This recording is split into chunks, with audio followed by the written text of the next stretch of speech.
We learned this week from Endeavor's second quarter earnings that they expect their acquisition of WWE to close in mid to late September, at which point they will merge WWE and UFC into one public company called TKO Group Holdings.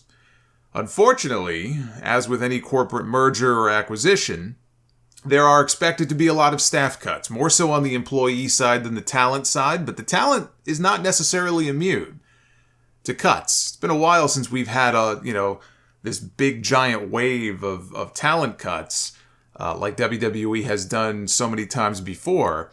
But it's expected that if there is a bloodbath, it's going to be more on the corporate side and the staff side than the talent side. During his call with investors, Endeavor CEO Ari Emanuel said that they do plan on making, quote, cost savings and synergies happen. There's that word. They love that word, synergy. But they do plan to make cost savings and synergies happen upon the closing of the deal, which would mean eliminating positions that they deem unnecessary or redundant. So if you work for WWE right now, and you work in marketing, or you work in communications, if you work in the finance department, despite the fact that business is booming right now, that won't save a lot of their jobs. And that sucks for those people. They got to be sweating bullets right now. As far as the day-to-day operation of WWE and how that might change, we won't know until it becomes official. But on the wrestling side of things anyway, I'm not expecting any changes that would be visible to you or me as the viewer. I think they know what they paid for, and they like, what's going on as far as WWE's business is concerned right now. They're firing on all cylinders. And like I said, again, business is booming. I don't think they want to change much. I don't think they want to rock the boat there. The time to be worried is when business suddenly stops booming.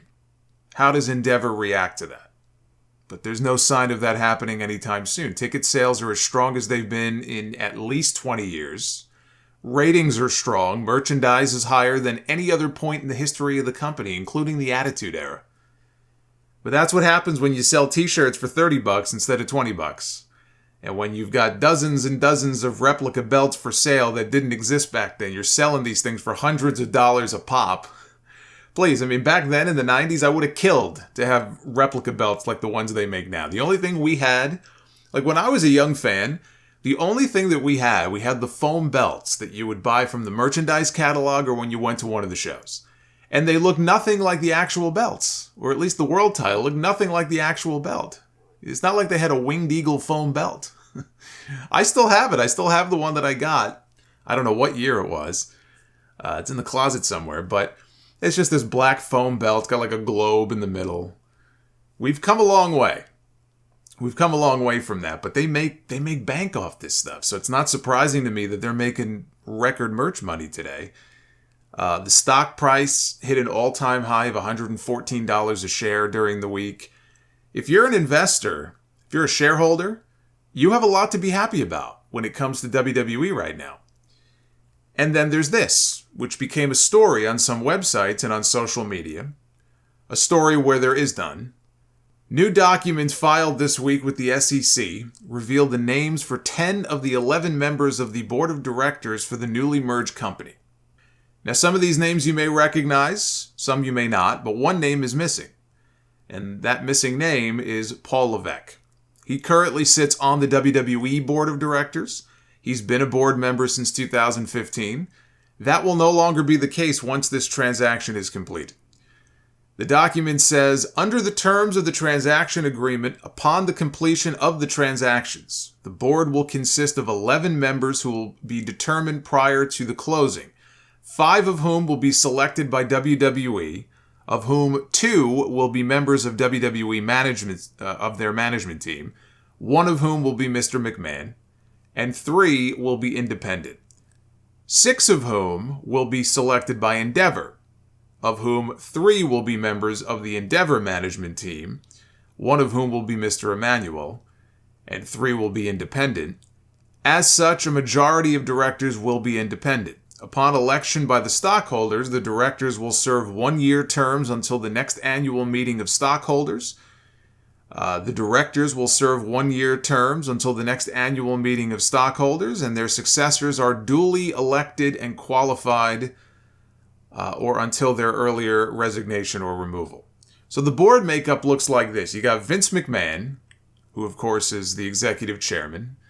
You have Ari Emanuel, who's the CEO of Endeavor.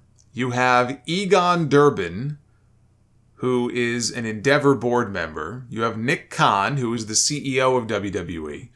You have Stephen Koonin, who is the CEO of the Atlanta Hawks.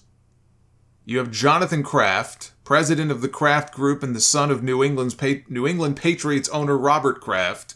Sonia Medina, who is the president and CEO of Reach Resilience, co-founder of Greenlight Growth Capital. Mark Shapiro, president and CEO of Endeavor. Nancy Tellem, who is the executive chairperson and chief media officer of Echo. You have Carrie Wheeler, CEO of Open Door Technologies.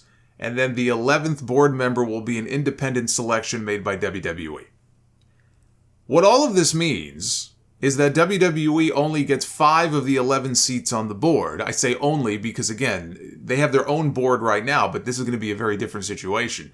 Here, they'll only have 5 of the 11 seats, and only 2 can come from management. Well, if only 2 are coming from management, you know one is going to be Vince McMahon, and you know the other is going to be Nick Khan. That's just common sense. They're the 2 senior most people in the company, the ones with the most power. Also note, there's no Dana White here. Dana White runs the UFC. Even he doesn't have a seat on the board. So everyone making a big deal out of this and arranging prayer circles for Triple H and talking about his pending demise, they need to pump the brakes. This whole thing is a nothing burger. The only time you would need to worry about Triple H, or that Triple H would need to worry about his job, is if all that booming business I just talked about starts to take a dip. If people start tuning out and they start rejecting their creative, if they go from hot to not, and even then, there are other people that are lower on the food chain than Triple H who would probably take the first hit. Triple H is a useful puppet for Vince McMahon. He's like a dog on a leash. Okay, we know who pulls the strings there. We know Vince McMahon has more influence over creative than Triple H admits at those post-show press conferences whenever he gets asked about it a lot. Oh, he always gets asked about Vince at one point or another. It's my favorite new thing to listen to him talk about how, I'd be crazy not to at least consult with Vince on things. He's a genius. And like Vince is hogtied in the closet at the tower just waiting for Triple H to let him out for a few minutes each day so he can pick his brain. Let me pick your brain on a few random ideas for Bronson Reed and what color the new Roman Reigns shirt should be. We're not fucking stupid. He has more influence than Triple H lets on. But there is no hidden conspiracy with the board stuff. Triple H is not going anywhere.